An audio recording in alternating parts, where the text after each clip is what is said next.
a good hand. It's a grand welcome for us.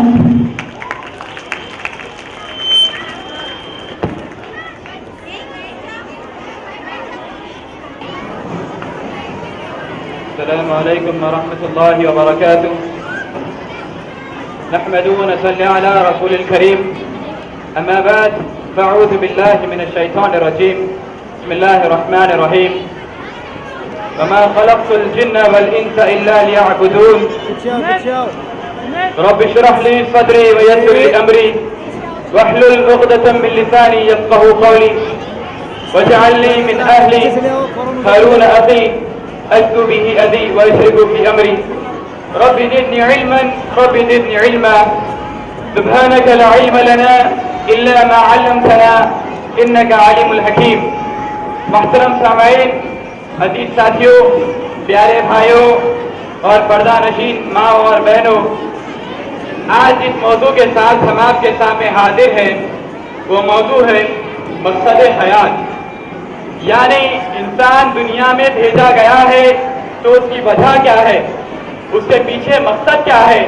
اگر انسان دنیا کے اندر کوئی عمل کرتا ہے، کوئی کام کرتا ہے، کھانا کھاتا ہے تو اس کے پیچھے ایک مقصد ہے. اس کا مقصد کھانا کھانے کا یہ ہے کہ وہ اپنی بھوک کو مٹا کر زندہ رہنا چاہتا ہے. اگر انسان پانی پیتا ہے تو انسان اس کے پیچھے ایک مقصد رکھتا ہے کہ وہ اپنی پیاس کو بجھانا چاہتا ہے. اسی طرح سے اللہ رب العالمین نے اشرف المخلوقات کو پیدا کرنے کے پیچھے ایک بہت بڑا مقصد پیدا کیا ہے. وہ اللہ رب العالمین نے سورہ ذاریات سورہ نمبر 51 کی آیت نمبر 63 میں فرمایا وَمَا خَلَقْتُ الْجِنَّ وَالْإِنسَ إِلَّا لِيَعْبُدُونَ. ہم نے جنوں انسانوں کو صرف ہماری عبادت کے لیے پیدا کیا. یعنی جنوں کو اور انسانوں کو جتنے جاندار اللہ رب العالمین نے اس دنیا میں بھیجے ہیں وہ صرف اور صرف اللہ رب العالمین کی عبادت کے لیے بھیجے ہیں.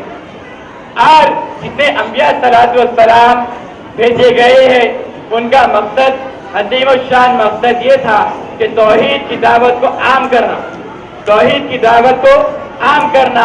اگر انسان دنیا میں آئے، دنیا میں آنے کے بعد دنیا کے ہر تعلیم کو حاصل کر لے، سوائے توحید کو حاصل نہ کرے تو وہ انسان دنیا میں بھی ناکام ہے اور آخرت میں بھی ناکام ہے. مسلم شریف کی حدیث ہے کہ اللہ کے نبی کریم صلی اللہ علیہ وسلم نے فرمایا لا تزال ان اولاد آدم قدمت للجنہ. اولاد آدم کے قدم جنت کی طرف اس وقت تک نہیں بڑھ پائیں گے جس وقت تک ان سے 5 چیزوں کا سوال نہ کیا جائے. وہ پہلی چیز اس کے عمر کے بارے میں سوال کیا جائے گا، جو تمہیں عمر عطا کی گئی تھی اس کا تم نے کہاں کیا، کہاں گزاری اور کیا کیا. دوسرے سوال جو کیا جائے گا جوانی کیسے کاٹی اور کہاں کاٹی. تیسرا سوال کیا جائے گا مال کہاں سے کمایا، حلال سے کمایا پھر حرام سے کمایا. چوتھا سوال کیا جائے گا جو مال تم نے کمایا تھا وہ مال کو کہاں خرچ کیا، حلال کاموں میں خرچ کیا یا پھر حرام کاموں میں خرچ کیا. پانچویں چیز کا یہ سوال کیا جائے گا جو تعلیم، جو علم تم نے حاصل کیا تھا اس کا کیا عمل کیا. اور اللہ سبحانہ و تعالیٰ نے سورہ بقرہ کی سورہ نمبر 2 آیت نمبر 21 میں فرمایا یا ایھا الناس اعبدوا ربکم الذی خلقکم من نفس واحدہ. یا ایھا الناس اعبدوا ربکم الذی خلق. اے لوگوں اس رب کی عبادت کرو، اے لوگوں اس رب کی عبادت کرو جس نے تمہیں پیدا کیا.